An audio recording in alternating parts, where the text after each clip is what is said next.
अरोरा परिवार एक आम सा सीधा सादा सा सिंपल सा परिवार है जहां माता पिता का सम्मान, छोटों से प्यार, बड़ों को आधार देना, ये सब इन परिवार की नींव रही है।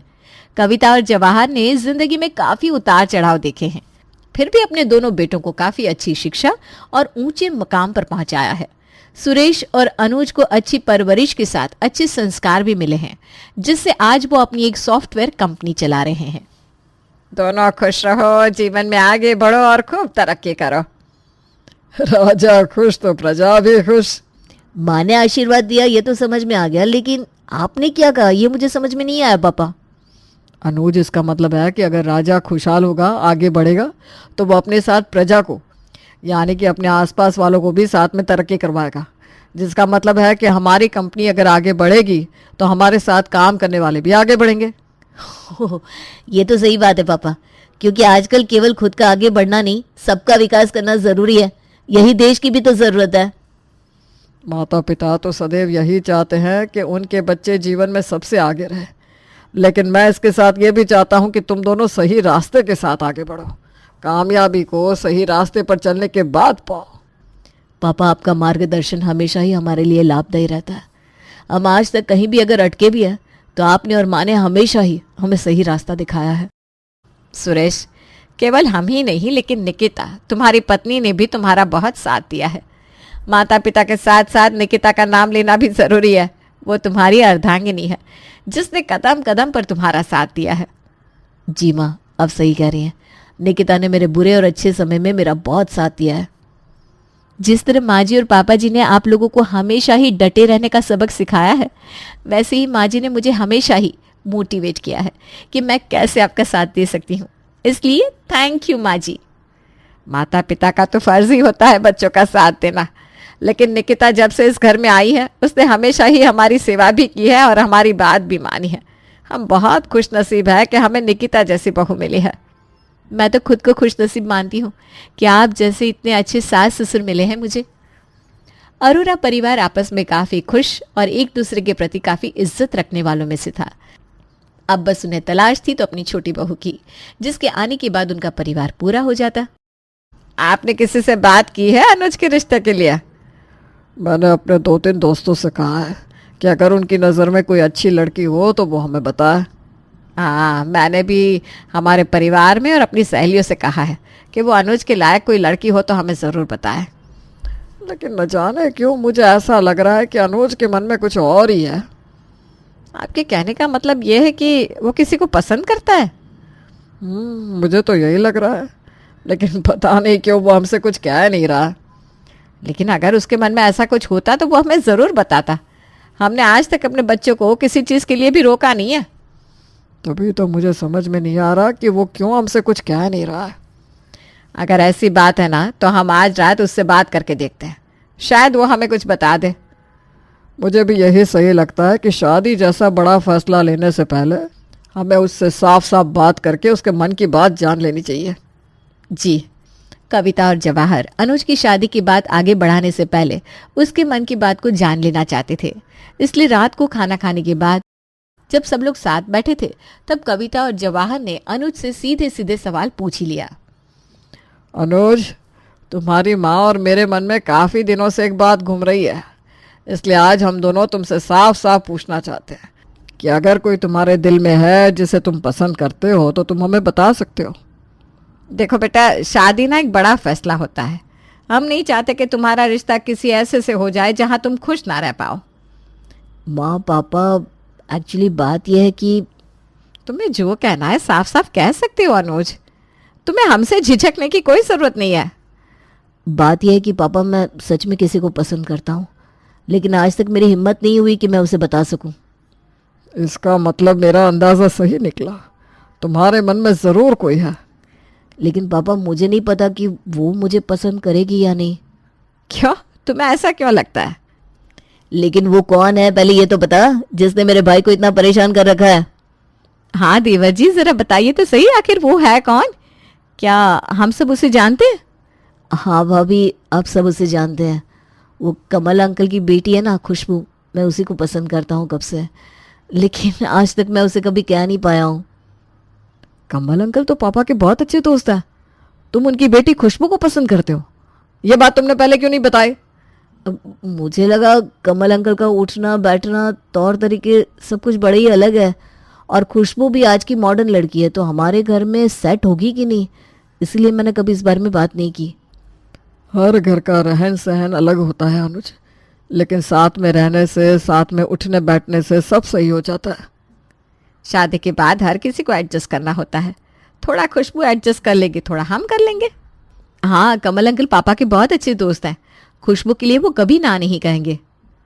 सच पापा, क्या मैं खुशबू से शादी कर सकता हूँ? अगर तुम खुशबू को सच में पसंद करते हो तो क्यों नहीं कर सकते? देखिए पापा, इसकी आंखों में कैसे चमक आ गई है। ठीक है, मैं आज ही कमल से बात करता हूँ। अनुज ने अपने दिल की बात अपने माँ बाप से कह दी थी और जवाहर ने कमल की बेटी का हाथ अपने बेटे अनुज के लिए मांग लिया। खुशबू और अनुज का रिश्ता भी तय हो चुका था। मैंने कभी सपने में भी नहीं सोचा था कि हम दोनों एक साथ होंगे। हाँ, तुम लकी हो कि तुम्हें मैं मिल गई, है ना? सच में मैं बहुत लकी हूँ, इसलिए मैं वादा करता हूँ शादी के बाद मैं तुम्हें किसी चीज़ की कमी नहीं होने दूंगा। मैं भी तुमसे यही उम्मीद रखती हूँ। हमारी शादी के लिए मैं बहुत उत्साही हूँ। हमारी शादी इतनी धूमधाम से होनी चाहिए कि सारा शहर याद रखे। इसलिए शादी में हमारी एंट्री से लेकर मेरी डोली तक सब कुछ ग्रैंड होना चाहिए, ठीक है? अरे ठीक है, जो हुक्म मेरे आका।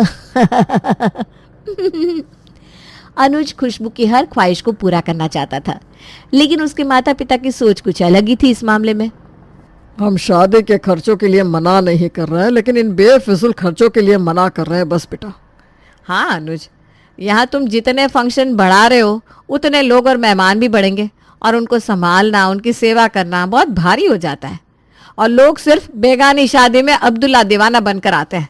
उन्हें तुम्हारे खर्चे से, तुम्हारी शादी से कोई लेना देना नहीं होता।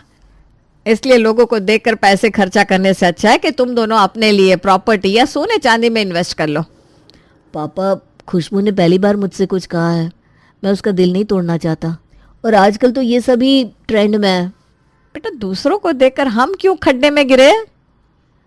माँ और पापा सही कह रहे हैं अनुज।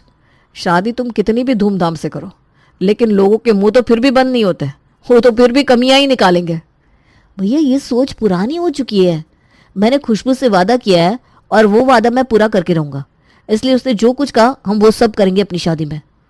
ठीक है भैया, अगर तुम्हें लग रहा है कि तुम दोनों को ये करना ही है तो हम तुम्हें नहीं रोकेंगे।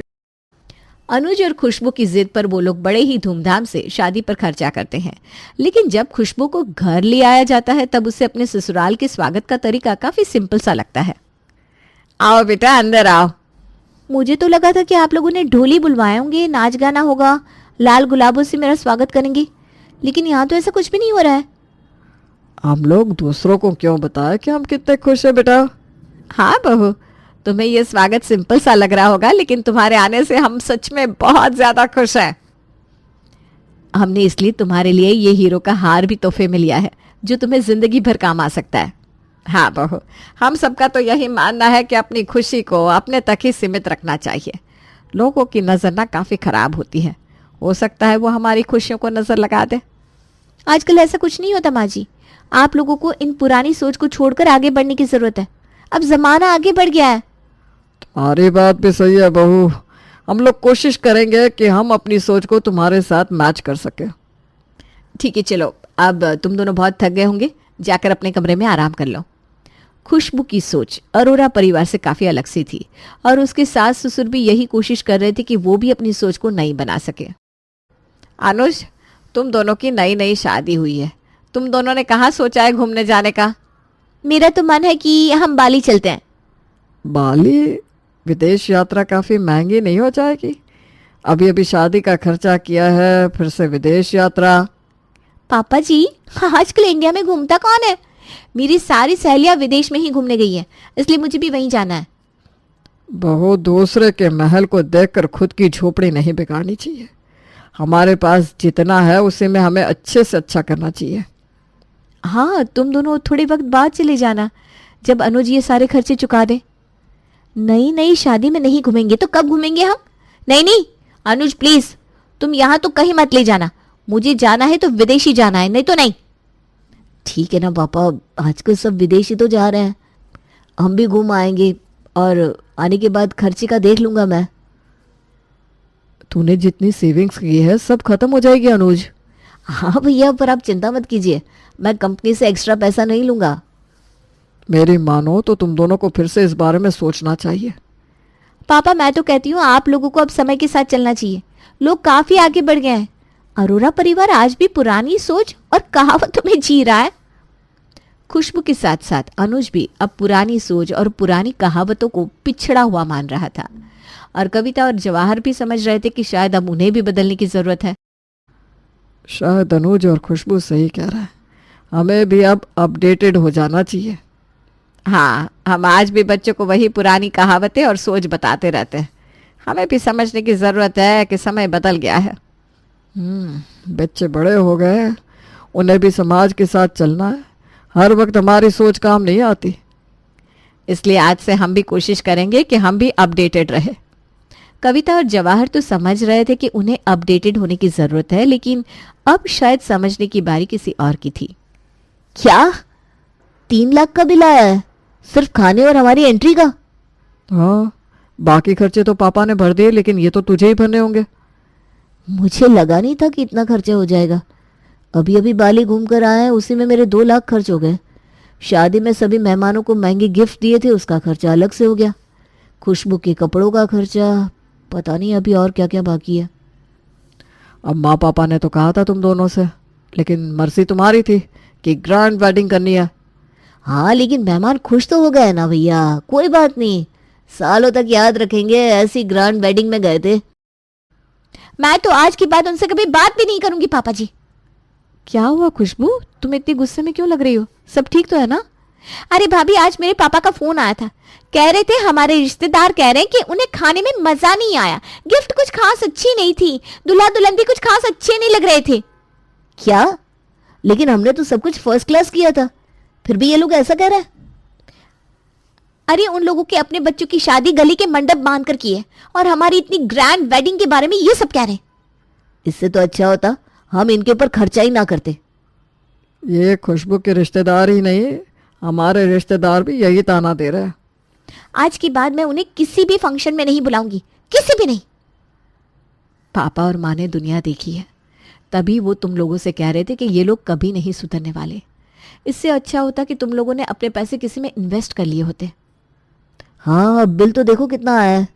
लोग हमारी बुराई कर रहे हैं सो अलग। हेलो, हाँ रचना, बोल क्या हुआ? क्या तू सच कह रही है?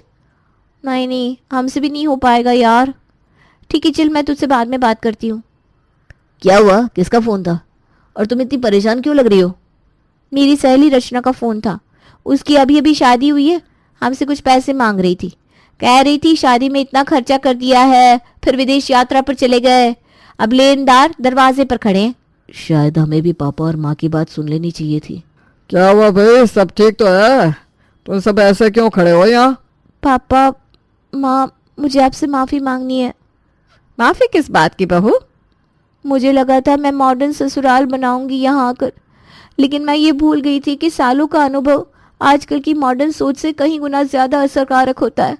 आपने आज तक जो भी कहावतें कही मैंने नहीं माना, लेकिन आज मुझे एहसास हो रहा है कि आप दोनों हमें किसी मुसीबत से बचाने के लिए ये सब कह रहे थे। खुशबू बिल्कुल ठीक कह रही है पापा, मुझे भी माफ़ कर दीजिए। मैंने भी आपकी बातों को अनसुना कर दिया, लेकिन आज से मैं आपकी हर बात को सुनूंगा और मानूंगा भी। हम दोनों को खुशी है कि हमारे बच्चे हमारी बात को आज भी इतना मान देते हैं। हम भी ये समझते हैं कि नए युग के साथ चलना सही है, लेकिन फिर भी मैं यही कहूँगी कि जितनी चादर हो उतने ही पैर फैलाने चाहिए, वरना वो चादर फट ही जाती है। और अनुज, मैंने तेरे सारे खर्चे चुका दिए हैं। मैंने और कविता ने अपने दोनों बच्चों के लिए सेविंग्स करके रखी थी, इसलिए अब तुम्हें चिंता करने की कोई ज़रूरत नहीं है। थैंक यू पापा। परिवार में no sorry no thank you. ये भी कोई पुरानी कहावत है क्या पापा जी? नहीं बेटा, ये तो मॉडर्न कहावत है। अब मुझे समझ में आ रहा है निकिता भाभी क्यों कहती हैं कि वो लकी हैं, कि वो इस ससुराल की बहू है। आज से मैं भी कहूँगी, मैं बहुत लकी हूँ कि मुझे ऐसा ससुराल मिला है। मेरी दोनों प्यारी बहू है। चलो अब सब साथ में खाना खाते हैं, क्योंकि family who eats together always stage together. stays together. Stays together. Savita एक पारंपरिक सोच वाली महिला थी जो हर काम अपने तरीके से करना चाहती है। प्रीति नई नई शादी हुई है उसकी, मॉडर्न सोच रखने वाली, लेकिन परिवार को खुश रखने की कोशिश करती है। राजेश सविता का बेटा और प्रीति का पति, जो माँ और पत्नी के बीच संतुलन बनाए रखने की कोशिश करता है। प्रीति सुबह सुबह रसोई में पराठे बना रही है। सविता जी अंदर आती हैं। अरे प्रीति, ये क्या कर रही हो? पराठे ऐसे नहीं बनाते। तुम्हारे मायके में कुछ सिखाया है कि नहीं तुम्हें? मम्मी जी, मैं अपने मायके की खास मसालेदार पराठे बना रही हूँ, सबको बहुत पसंद आते हैं। हमारे घर में तो भाई सादी चीज़ें ही पसंद की जाती है। ये मसाला वसाला तुम्हारे मायके में चलता होगा, यहाँ नहीं। मम्मी जी एक बार चख के तो देखिए, आपको भी पसंद आएंगे। अच्छा, तुम्हारे मायके के पराठे हमारे पराठों से बेहतर हो गए? ऐसा नहीं है मम्मी जी, बस सोचा कुछ नया ट्राई करूँ। प्रीति पराठे सर्व करती है। राजेश और सविता बैठते हैं। वाह प्रीति, पराठे तो बड़े अच्छे लग रहे हैं। हाँ, लग तो ठीक ही रहा है, देखते हैं स्वाद कैसा है। सविता पराठा चखती है, उसके चेहरे के हाव भाव बदल जाते हैं। थोड़ा कम मसाला होता ना तो और अच्छा रहता। मम्मी जी अगली बार आपके स्वाद के हिसाब से बनाऊंगी। ठीक है, लेकिन एक बात सुन ले, हमारे घर में जो भी हो मेरी मंजूरी से ही होना चाहिए। जी मम्मी जी। सुबह का समय, प्रीति पराठे बना रही है। सविता जी अंदर आती हैं। प्रीति, ये तुमने फिर से मसाले वाले पराठे बनाना शुरू कर दिया? मैंने साफ कहा था हमारे घर में ऐसे पराठे नहीं चलते हैं। मम्मी जी राजेश को ये पराठे पसंद है इसलिए बना रही हूँ। और मुझे मेरी पसंद का क्या? मैं क्या सिर्फ रसोई में खड़े होकर तमाशा देखने के लिए आई हूँ? मम्मी जी मैं आपके लिए सादे पराठे बना दूंगी। तुम्हारे मायके में ना शायद ऐसे चलता होगा, लेकिन ये मेरा घर है। अरे मम्मी, सुबह सुबह क्या हो रहा है? देखो ना, तुम्हारी बीवी फिर से अपने मायके वाले मसालेदार पराठे बना रही है। मम्मी पराठे तो बहुत अच्छे लग रहे हैं, आप क्यों परेशान हो रही हैं? तुम्हें तो हमेशा अपनी बीवी की ही तरफदारी करनी है, मेरी बात किसी को समझ में ही नहीं आती। तभी उनकी पड़ोसन नीलम दही लेने आती है। सविता उसे चाय के लिए बिठा लेती है। तभी प्रीति गर्मा गर्म पराठे ले आती है। सविता के चेहरे पर नाराजगी साफ झलक रही थी। सविता, सुना है प्रीति के मायके के पराठों की बड़ी तारीफ होती है, मुझे भी चखने दो भाई। हाँ हाँ, खाकर देखो, बस मसाले के नाम पर जलन होगी। पर नीलम तो पराठा खाकर तारीफ करती है। वाकई प्रीति, तुम्हारे पराठे तो लाजवाब है। सविता, तुम्हें तो गर्व होना चाहिए। हाँ हाँ ठीक है, पर हमारे घर का तरीका अलग है। राजेश माहौल हल्का करने की कोशिश करता है। मम्मी, अब इसे भी हमारे घर का तरीका बना लो ना। पराठे मायके के हो या ससुराल के, ये घर मेरे नियमों से ही चलेगा। मम्मी जी मैं तो बस सबको खुश करने की कोशिश कर रही थी। प्रीति अपने कमरे में दुखी बैठी थी। तब राजेश उसके पास आता है। प्रीति, इतने परेशान क्यों? राजेश मैं कितना भी कुछ अच्छा कर लूँ, मम्मी जी को खुशी नहीं कर पाती। मम्मी को समय लगेगा, लेकिन तुम हार मत मानो। कोशिश तो करती हूँ मैं। प्रीति मन ही मन ठान लेती है कि एक दिन वो सविता का दिल जीत लेगी। नेहा छुट्टी पर अपने मायके आई हुई है। सुबह सुबह रसोई में प्रीति पराठे बना रही है। नेहा अंदर आती है। वाह भाभी, आज फिर से वही मायके वाले पराठे। हाँ नेहा, ये सबको पसंद आते ना, तुम भी खाकर देखो। भाभी, मायके का खाना मायके में ही अच्छा लगता है, ससुराल में आकर वहाँ के ही तौर तरीके अपनाने चाहिए। अरे मैंने तो बस सोचा कि सबको कुछ अच्छा खिलाऊं, अलग खिलाऊं। अलग? मम्मी कितनी बार कह चुकी है कि उन्हें मसालेदार पराठे पसंद नहीं, फिर क्यों बनाती हो? इतने में सविता भी आ जाती है। नेहा ठीक कह रही है। प्रीति, तुम जानबूझकर मेरी बातों को अनसुना कर रही हो ना? मम्मी जी मेरा ऐसा कोई इरादा नहीं है, मैं सिर्फ परिवार को खुश करने की कोशिश करती हूँ। परिवार को खुश करने के नाम पर अपनी मर्जी नहीं चला सकती।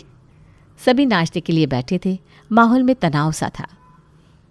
मम्मी, मुझे तो ये पराठे बिल्कुल पसंद नहीं आए। तुम हर चीज में कमी निकालने की आदत छोड़ क्यों नहीं देती नेहा? भैया, आप हमेशा भाभी की साइड लेते हो। ये घर मम्मी का है, उनके नियमों से चलना चाहिए। और भाभी को भी इस घर का हिस्सा मानना चाहिए। उनकी भी कुछ पसंद नापसंद हो सकती है। देख लिया नेहा, तुम्हारा भाई अब पूरी तरह बदल चुका है। घर का माहौल थोड़ा गर्म हो जाता है। रात को राजेश थोड़ा और समझा देता है कि मम्मी और नेहा के हिसाब से थोड़ा चल लो ना। अगली सुबह प्रीति मायके के हिसाब से नहीं, अपने ससुराल के हिसाब से ही पराठे बनाती है।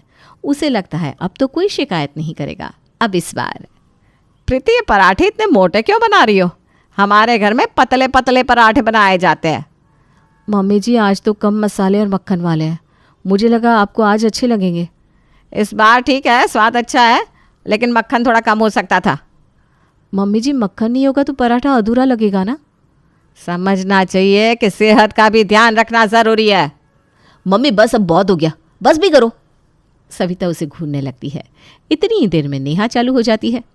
ये पराठे या लड्डू पतले बनाओ भाई। मम्मी जब से मैं आई हूँ ना, एक दिन भी अच्छा खाना नहीं मिला। इससे अच्छा मैं ससुराल में ही थी। मम्मी मुझे तो प्रीति के बनाए पराठे बहुत पसंद है। पसंद है या डर के मारे खा रहे हो? मम्मी आपके और प्रीति के बीच में फंसना मेरी किस्मत है। और नेहा, ऐसी तो कोई बात नहीं है कि अच्छा खाना ही नहीं मिला। वो पूरी कोशिश कर रही है ना। तुम लोगों को उसके यहाँ के पराठे पसंद नहीं आए तो उसने आज तुम्हारे हिसाब से बना दिए। अब आज नई कहानी शुरू हो गई मोटे पतले की। अरे भाई, इंसान करे तो क्या करे। माँ आप सही कह रहे थे, शादी के बाद भाई बहुत बदल गया है। नेहा खाना छोड़कर चली जाती है। राजेश उसके पीछे पीछे जाता है। अरे वो कोशिश तो कर रही है ना। ठीक है भैया, मैं भी कोशिश करती हूँ एडजस्ट करने की। प्रीति सबकी बातें सुनकर चुपचाप वहां से उठकर चली जाती है। वो अपने कमरे में अकेली बैठी थी, तभी नेहा अंदर आती है। वो देखती है कि प्रीति रो रही है। अब इसमें रोने जैसी तो कोई बात नहीं है। नहीं अच्छा लगा खाना तो बोल दिया। नेहा, मैं सबकी खुशियों के लिए कुछ भी करने को तैयार हूँ, लेकिन मुझे लगता है कि मैं हर बार गलत साबित होती हूँ। देखो मम्मी को समझने में समय लगेगा, कोशिश करती रहो। अगली बार से मैं तुम्हारे पराठों की तारीफ करूँगी, समझी? नेहा अपनी माँ से बात करती है। मम्मी भाभी ना बुरी नहीं है, वो सिर्फ सबको खुश रखना चाहती है। अच्छा, हो सकता है नेहा कि मैं ही उसे समझने में गलती कर रही हूँ। हाँ मम्मी, आप थोड़ा ना अपने विचार बदल लीजिए। सविता मुस्कुराती है और सोचती है प्रीति को एक और मौका देना चाहिए। उधर प्रीति भी यही सोच रही थी कि वो और कोशिश करेगी। अगली सुबह वो सोच लेती है कि आज कोई गलती नहीं होगी। वो अपने घर से आया हुआ अचार भी निकाल लेती है और सोचती है कि घर के बने हुए अचार के साथ जब वो गर्मा गर्म पराठे खिलाएगी तो सब खुश हो जाएंगे। प्रीति पराठे बना रही है, सास उसकी मदद करने आई है, लेकिन हल्की नोक झोंक माहौल बदल देती है। प्रीति, पराठे कैसे बना रही हो? आटे में थोड़ा और पानी डालो। हमारे घर में पराठे नरम बनाए जाते हैं। मम्मी जी, नरम बनाने की कोशिश तो कर रही हूँ, लेकिन पराठे तभी अच्छे लगते हैं जब थोड़े क्रिस्पी होते हैं। क्रिस्पी अच्छे होते हैं, लेकिन लगता है तुम्हारे मायके में पराठे सिर्फ तुम्हारे पापा खाते होंगे। नहीं तो पूरा परिवार खाता है और सब तारीफ भी करते हैं। इस बार प्रीति की आवाज़ थोड़ी तेज होती है। वो भी रोज़ रोज़ की चिकचिक से परेशान हो गई थी। राजेश, प्रीति का पति, पास से गुजरता है और बातचीत सुनकर रुक जाता है। क्या हुआ? मम्मी और प्रीति में फिर से मायके के पराठे बनाम ससुराल के पराठे की बहस चल रही है? और नहीं तो क्या, तुम्हारी मम्मी को मेरे हाथ के पराठे पसंद ही नहीं आते, चाहे मैं कुछ भी करने की कोशिश कर लूँ। और ये तुम्हारी पत्नी है जिसे ससुराल के रीति रिवाज समझने में दिलचस्पी नहीं है। अरे पराठा तो पराठा है, मम्मी आप खा लो ना। और प्रीति, थोड़ा मम्मी की पसंद का ध्यान रखा करो। तो अब मैं सबकी पसंद का ध्यान रखूं और मेरी पसंद? मैं हर समय बिना स्वाद के पराठे खाऊं? सोचा किसी ने? कभी तुमने भी सोचा कि मेरी पत्नी क्या खा रही है? प्रीति गुस्से में खाना बनाना छोड़कर कमरे में चली जाती है। इसके मायके में होता होगा ये सब। राजेश, इसको समझा दे, यहाँ ये सब नहीं चलेगा। राजेश उसे मनाने जाता है। तुम्हें मम्मी की हर बात सही लगती है, कभी मेरी तरफदारी नहीं करते, और इसमें मायके को बीच में लाने की क्या जरूरत है? प्रीति, मम्मी की उम्र हो गई है, वो जो कहती है उनकी आदत है। तुम क्यों उनकी बातों को इतना दिल पर लेती हो? बात दिल पर तभी लगती है जब तुम बीच में मुझसे ज़्यादा उनकी तरफ हो जाते हो। अच्छा बाबा, माफ़ कर दो, कल से तुम्हारे मायके वाले पराठे ही बनेंगे बस।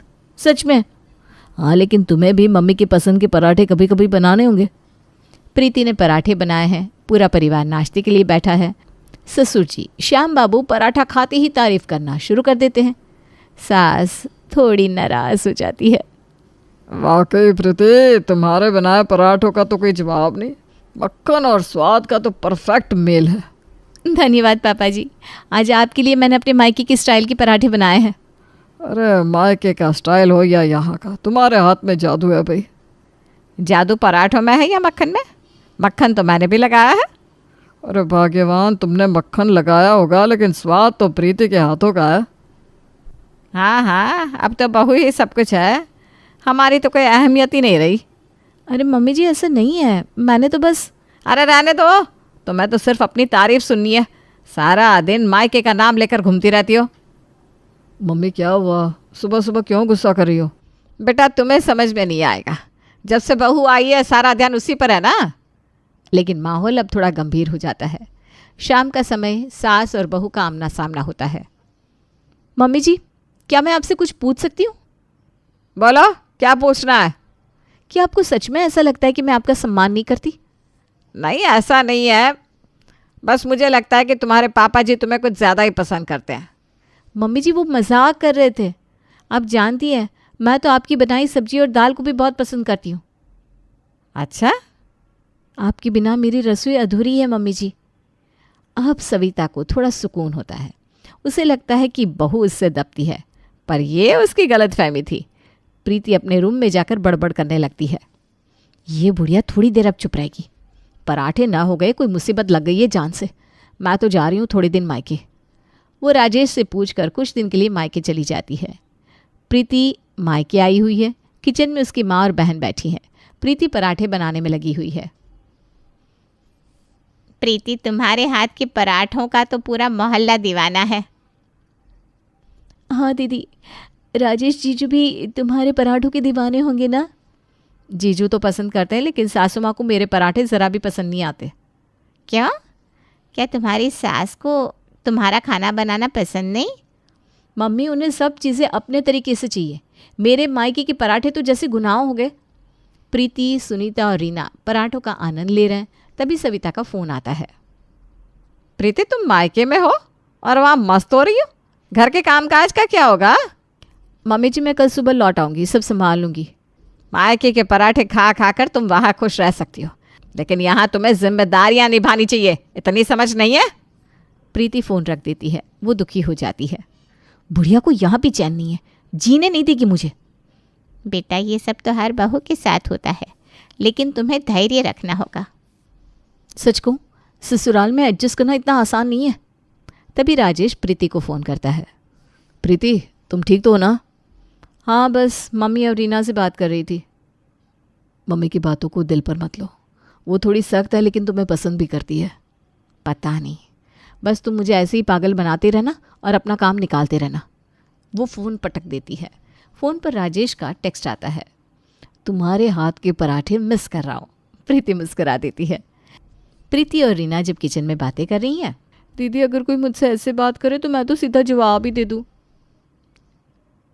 रीना, हर रिश्ता समझदारी और धैर्य से चलता है, लड़ाई से कुछ नहीं मिलता। प्रीति ससुराल लौटती है। सविता उसे देखती है। मायके में पराठे खाकर तो खूब मज़े किए होंगे। मम्मी जी, आपके लिए कुछ खास मसाले लेकर आई हूँ। अगली बार पराठे आपके हिसाब से बनाऊंगी। देखते हैं। प्रीति मुस्कुराती है और सोचती है कि सास बहू के रिश्ते को सुधारने का एक और मौका मिला है। आज नाश्ते में आलू के पराठे बना देना, राजेश को बहुत पसंद है। जी, अभी बना देती हूँ। प्रीति पराठे बनाने लगती है। इसी बीच उसका फ़ोन बजता है। प्रीति बेटा, कैसी हो? मैं ठीक हूँ माँ, आप कैसी हैं? अरे कुछ नहीं, मन नहीं लग रहा था जब से तू गई है, सोचा तुझे फ़ोन कर लूँ। अब प्रीति अपनी मम्मी से ईयरफोन्स लगाकर बातें करने लगती है, पर उसका पराठे बनाने में पूरा ध्यान था। इतने में ही सविता उसे देख लेती है और वो अपनी बेटी को देखती रह जाती है। देख ले, अब अच्छे पराठे बने तो बने कैसे, सारा ध्यान तो इसकी माँ की बातों में। पता नहीं क्या सिखा पढ़ा रही होगी, वही बोल रही होगी कि जैसे तुझे पसंद है वैसे बनाना। जबकि उसकी मम्मी बोल रही थी कि बेटा सबका ध्यान रखना, उनके हिसाब से रहना और चुप रहना। हाँ मम्मी, वो पराठों का नया मसाला लाई थी ना, तो पराठे सबको बहुत पसंद आ रहे हैं। अब सविता नाराज़ होकर रसोई में आती है। प्रीति, ये मायके की बातें अभी ज़रूरी है क्या? पहले घर के काम ख़त्म कर ले। माँ जी, मैं बस मम्मी का हालचाल पूछ रही थी, पराठे तो बन ही रहे हैं। इतनी बार समझा दिया कि ढंग से काम किया करो, कितने साल हो गए, अब तो अकल आनी चाहिए कि नहीं? तुम्हारे मायके की आदतें यहाँ नहीं चलेगी, यहाँ सब कुछ घर के हिसाब से होता है। क्या हुआ माँ? कुछ नहीं, तुम्हारी बीवी को मायके की याद बहुत आती है। इतना टाइम हो गया पर इसे यहाँ का खाना पीना पसंद ही नहीं। ऐसा कुछ नहीं है माँ जी। प्रीति ने ऐसा कुछ नहीं कहा, आप बस गलत समझ रही हो मम्मी। तुम हमेशा अपनी बीवी की साइड लेते रहते हो, हैं? क्यों? प्रीति परेशान होकर कमरे में चली जाती है। राजेश उसके पीछे जाता है। माँ जी को क्यों लगता है कि मैं मायके की बातों को यहाँ लेकर आती हूँ? प्रीति, मम्मी की उम्र हो गई है, वो थोड़ा ज़्यादा सोच लेती है। तुम उनसे बात मत किया करो जब वो गुस्से में हो। अरे पर मैं गलत क्या कर रही हूँ? मम्मी ने इतने प्यार से नए मसाले दिए कि सबको अच्छे से खिलाऊं, और आपकी मम्मी को लगता है कि मेरी माँ मुझे भड़काती है। सब धीरे धीरे ठीक हो जाएगा, इतना दिल पर मत लो। अब प्रीति घर से आए मसाले का इस्तेमाल करके पराठे बनाने लगती है, पर ध्यान रखती है कि ज़्यादा ना हो जाए और सबको अच्छा भी लगे। पर मसाले डालने के बाद पराठे कड़क होने लगते हैं। प्रीति, ये क्या बना रही हो? इतने कड़क पराठे! तुमने अभी तक पराठा बनाना भी नहीं सीखा क्या? माँ जी, मैंने कोशिश की है, बस थोड़े कड़क हो गया है। तुम्हारे मायके में भी ऐसे कड़क पराठे बनाते होंगे, तभी तो तुमने सीखा नहीं। अरे हमारी बहू होकर भी ये हाल है। कितना समय चाहिए तुम्हें? हैं? तुम्हारे पराठों की कहानी ख़त्म ही नहीं हो रही। माँ जी, मेरे मायके के पराठे सबसे अच्छे हैं, आप खुद खाकर देख लीजिए। मुझे तो लगता है यहाँ का तवा ही खराब है। वाह, ये नया पैतरा अपना लिया तुमने। अब तवा खराब हो गया जो मैं इतने सालों से इस्तेमाल कर रही हूँ। ये तो कड़ी के पत्थर जैसा लग रहे हैं। अगर इतने ही अच्छे पराठे चाहिए तो आप खुद बना लीजिए। मैं रोज़ सुनकर परेशान हो गई हूँ। अरे अरे अरे, क्या हो रहा है माँ? क्यों हर बात पर प्रीति को डांटती हो? अरे चुप रह, तुझे तो सिर्फ खाने से मतलब है। बहू का काम है घर को संभालना। हाँ राजेश, आप ही समझाइए इन्हें। रोज़ ताने सुनना कितना मुश्किल होता है। अब बेटे की सुनो और बहू की सुनो, मैं तो कुछ कहती नहीं भाई। राजेश, मैं सच में कोशिश करती हूँ, लेकिन माँ जी को कुछ अच्छा ही नहीं लगता। प्रीति, तुम चिंता मत करो, मैं माँ से बात करूँगा। तुम्हें रोज़ ये सब सुनने की कोई ज़रूरत नहीं है। चलिए, अब आप ये कड़क पराठे खाइए और बताइए अच्छे बने हैं कि नहीं। अच्छे बने हैं भाई, मैं तो रोज़ खाऊंगा। और सही बताऊं तो मुझे तो करारे ही पसंद है। राजेश अपनी माँ से बात करता है। माँ, वो सच में कोशिश कर रही है, आपको पता नहीं है शायद। उसने मेरे पास एक दूसरा आटा भी मंगवाया था। कह रही थी पता नहीं क्या चक्कर है, मेरे पराठे माँ जी को अच्छे नहीं लगते, मैं दूसरे आटे से बनाने की कोशिश करती हूँ। अच्छा, पता नहीं इसके मायके में ऐसे ही बनते होंगे। हमें तो अच्छे नहीं लगते भाई इसके पराठे। माँ, आप एक चीज़ सोचो ना, वो 25 साल अपने घर रही है, कम से कम 10 साल तो पराठे उसने बनाए होंगे। अब हम एकदम से ये उम्मीद करें कि हमारे जैसे बन जाए तो ये तो नहीं हो पाएगा ना। बात तो सही कह रहे हो बेटा, मैंने इस तरीके से कभी सोचा ही नहीं। चलो कल से मैं ऐसा करूँगी कि पराठे मैं बना दिया करूँगी, बाकी खाना तो अच्छा ही बना लेती है। इस तरह दोनों का काम बन जाता है और घर का माहौल शांत हो जाता है। एक लड़की की जिंदगी में सबसे बड़ा बदलाव तब आता है जब उसका रिश्ता किसी और घर से जुड़ता है। तब उस पर ना सिर्फ अपने मायके वालों को खुश करने की जिम्मेदारी होती है, पर ससुराल वालों का मान रखने का बोझ भी उसके कंधों पर आ जाता है।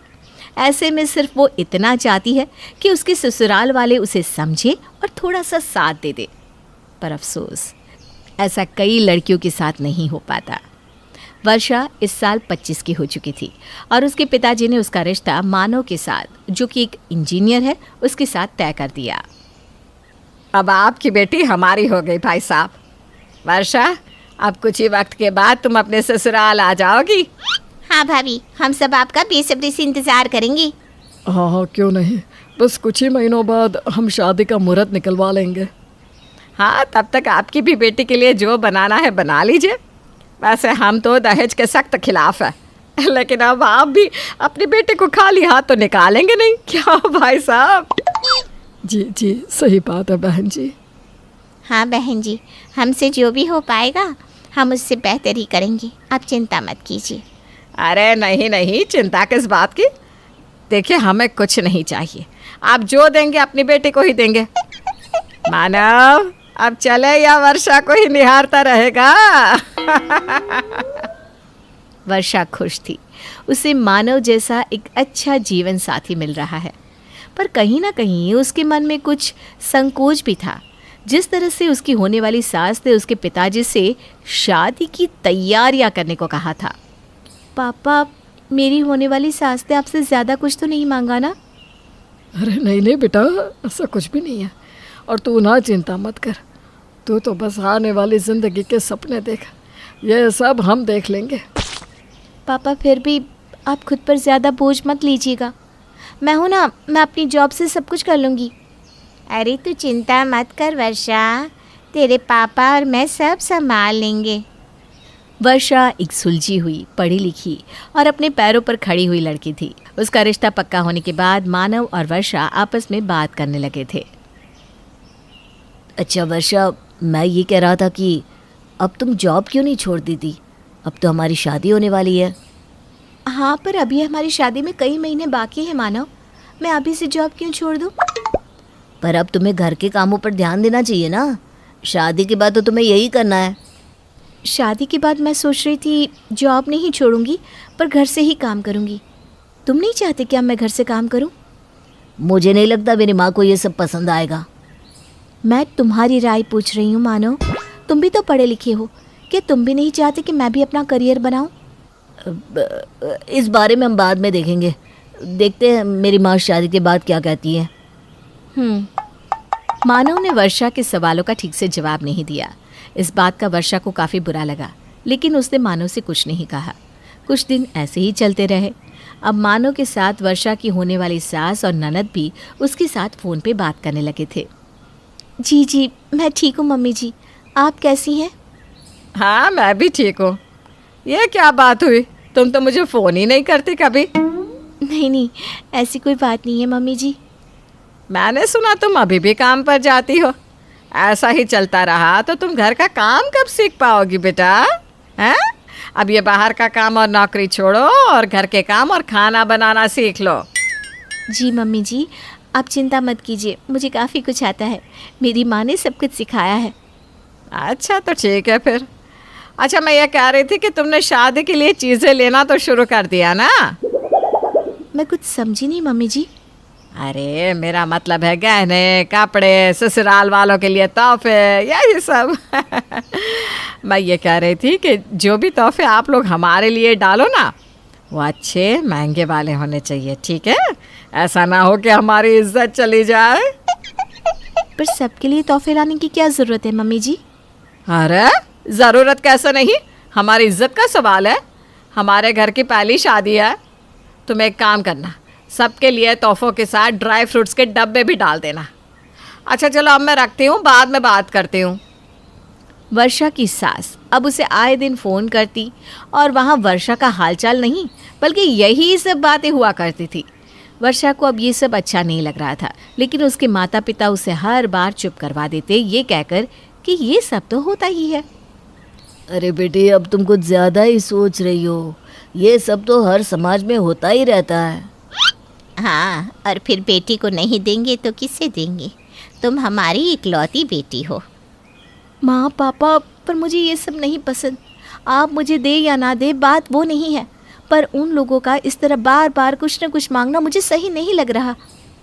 वर्षा, मानव इतना अच्छा लड़का है, तुम इन सब बातों पर ध्यान मत दो, ठीक है? तुम बस अपनी शादी की तैयारियां करो, खुश रहो बेटा। आपको नहीं लगता कि हमें उन्हें इस बारे में कहना चाहिए? ये तुम कैसी बात कर रही हो वर्षा? वो तुम्हारा होने वाला ससुराल है। अगर उन्हें किसी बात का बुरा लग गया तो, कहीं वो लोग नाराज़ हो गए तो? पर माँ पापा, मैं नहीं चाहती कि आप दोनों मेरी वजह से इतना सब करें। आप ये पैसा अपने भविष्य और बुढ़ापे के लिए बचा के रखिए। अरे माँ बाप पैसा कमाते हैं किसके लिए है? ताकि वो अपने बच्चों पर खर्च कर सके। तुम बस अपनी शादी की खुशियों पर ध्यान दो, बाकी सब हम देख लेंगे। वर्षा ने अपने माता पिता को समझाने की बहुत कोशिश की, लेकिन वो दोनों इन बातों को नज़रअंदाज करने के लिए ही कहते रहे। फिर वर्षा ने सोचा कि शायद वही कुछ ज़्यादा सोच रही है, इसलिए उसने भी इस बारे में किसी से कुछ नहीं कहा। लेकिन कुछ दिन बाद उसके ननद का फ़ोन आया। हेलो भाभी, कैसी हैं आप? मैं ठीक हूँ, तुम कैसी हो? मैं भी ठीक हूँ भाभी। 2 दिन बाद मेरा जन्मदिन है, तो मैं चाहती थी कि आप भी मेरे जन्मदिन पर आए। हाँ, क्यों नहीं, पक्का आऊँगी पिंकी। वहाँ ना मेरी सहेलियाँ भी आने वाली है, तो मेरे लिए तोहफे में कुछ अच्छा सा और महंगा सा लाइएगा। मैं नहीं चाहती कि मेरी सहेलियों के सामने मेरी इज्जत कम हो जाए।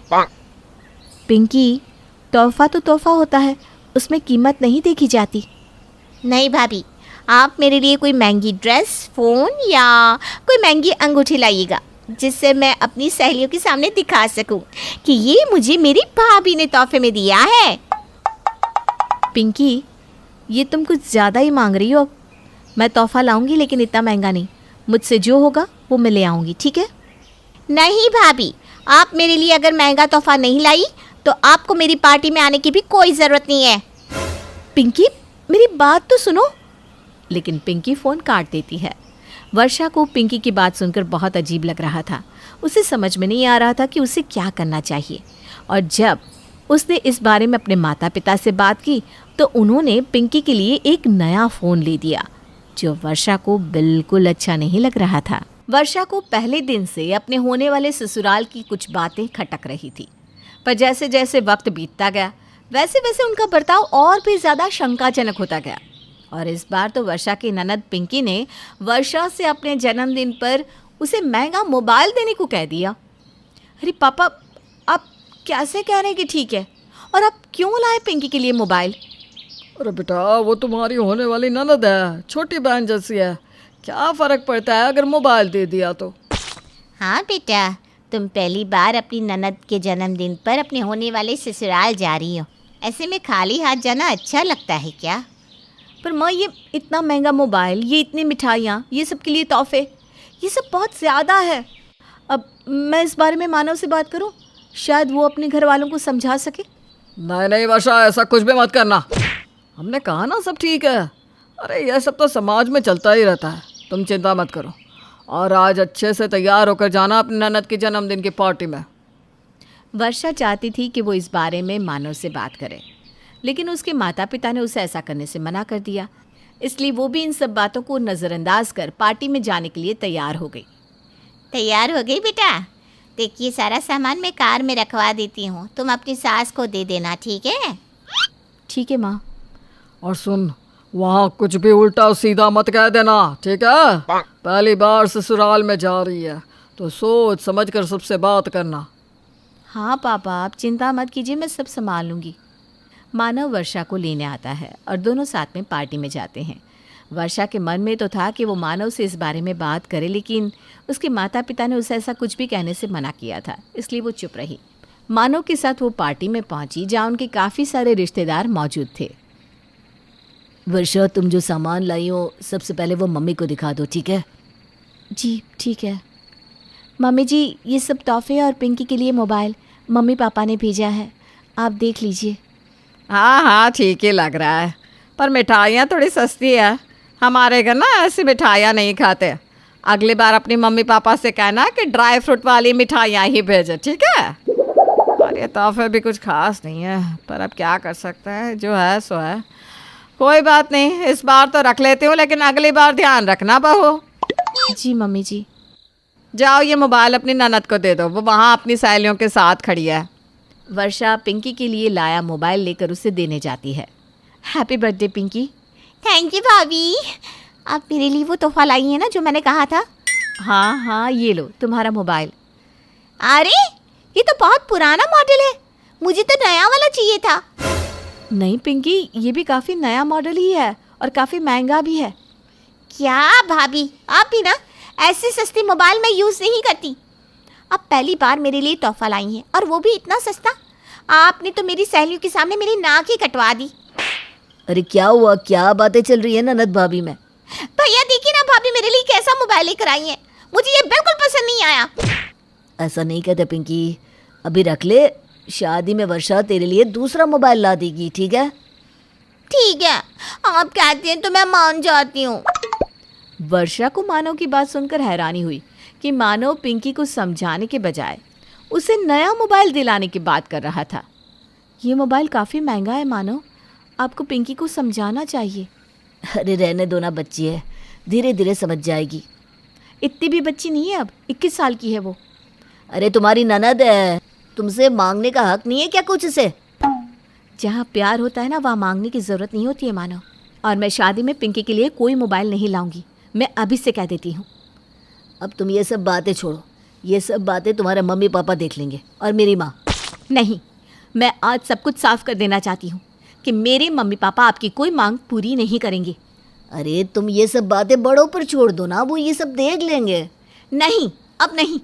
कई महीनों से देख रही हूँ आपकी तरफ से कोई ना कोई मांग आती ही रहती है, कभी गहनों की, कभी तोहफों की, कभी कभी कुछ कभी कुछ। अभी तक मैंने कुछ नहीं कहा क्योंकि मेरे मम्मी पापा के संस्कार बीच में आ रहे थे, पर अब और नहीं। वर्षा और मानव की बातों पर अब पार्टी में मौजूद सब लोगों का ध्यान चला गया था। इस सब को देखकर कावेरी बीच में आ जाती है। वर्षा, तुम्हें इतनी तमीज नहीं कि अपने होने वाले ससुराल में ऐसा बर्ताव करते हैं? अरे कैसे बदतमीजी से बात करी हो अपने होने वाले पति और सास से। आप तमीज की बात नहीं करें तो बेहतर होगा। आप मुझे कह रही हैं? कौन अपनी होने वाली बहू के घर से आए तोहफों के बारे में ऐसा भला बुरा कहता है? बताइए तो। आपने अपनी बेटी को क्या तमीज सिखाई है कि भाभी से महंगे महंगे तोहफे लेते रहो? चुप रहो तुम। खबरदार जो तुमने मेरी बेटी के बारे में कुछ कहा तो। क्यों? अब आपको बुरा लग रहा है जब खुद की बेटी के बारे में कोई बोल रहा है तो? जब आप मुझे बोल रही थी कि काम छोड़ दो, घर का काम सीखो, खाना बनाओ, शादी के बाद यही करना है, तब आपको याद नहीं आया कि मैं भी किसी की बेटी हूँ? वर्षा, तुम मेरी माँ से ऐसे बात नहीं कर सकती, समझी? और कोई भी मेरे माता पिता से ऐसे पेश नहीं आ सकता। उनसे अलग अलग चीज़ों की मांग करना, तोहफे लेना, गहने लेना, तब तुम्हें याद नहीं आया कि वो मेरे माता पिता हैं? अरे ये तो सदियों से होता आया है। लड़की वालों को तो ये सब करना ही पड़ता है। कौन सी नई बात है इसमें? आज हमारा समाज बदल रहा है। आज लड़कियां बिचारियां नहीं हैं, अपने पैरों पर खड़ी हैं। इसलिए मैं इस सब चीज़ों का विरोध करती हूँ। बेहतर होगा ये सब बातें हम बड़ों पर छोड़ दें। जब शादी हम दोनों की हो रही है तो फैसला भी तो हमारा ही होना चाहिए ना। अच्छा हुआ कि मुझे मेरे होने वाले ससुराल की असलियत पहले ही पता चल गई। पता नहीं शादी के बाद और क्या क्या होता मेरे साथ, और कितना सब मांगते तुम मेरे माता पिता से। ये है आजकल की लड़कियां, देखो। जी, हम हैं आजकल की लड़कियां जो गलत को गलत कहने की हिम्मत रखती हैं, और इसीलिए मैं ये रिश्ता तोड़ती हूँ। नहीं करनी मुझे ऐसे परिवार में शादी जहाँ बहू बस मिलने वाला दहेज हो। तुम्हें क्या लगता है तुम रिश्ता तोड़ दोगी तो कौन करेगा तुमसे शादी? अगर आज समाज बदल रहा है तो कोई ना कोई ऐसा परिवार भी होगा जो बहू को घर की लक्ष्मी समझता हो, ना कि सामान। और आप मेरी चिंता मत कीजिए, अपनी कीजिए। आपका असली चेहरा देखने के बाद आपके बेटे से कौन शादी करेगा, इसकी चिंता कीजिए। मैं तो अपने पैरों पर खड़ी हूँ और मुझे गर्व है कि मैंने आज सही किया है। वर्षा की बात सुनने के बाद वहाँ पार्टी में खड़े सभी लोग ताली बजाने लगते हैं। वर्षा की हिम्मत को देखकर उस पार्टी में खड़ी हर लड़की को उस पर गर्व हो रहा था और एक प्रेरणा भी मिल रही थी कि गलत इंसान और परिवार में शादी करने से बेहतर है कि आप अपनी ज़िंदगी अपनी मर्जी से जिए।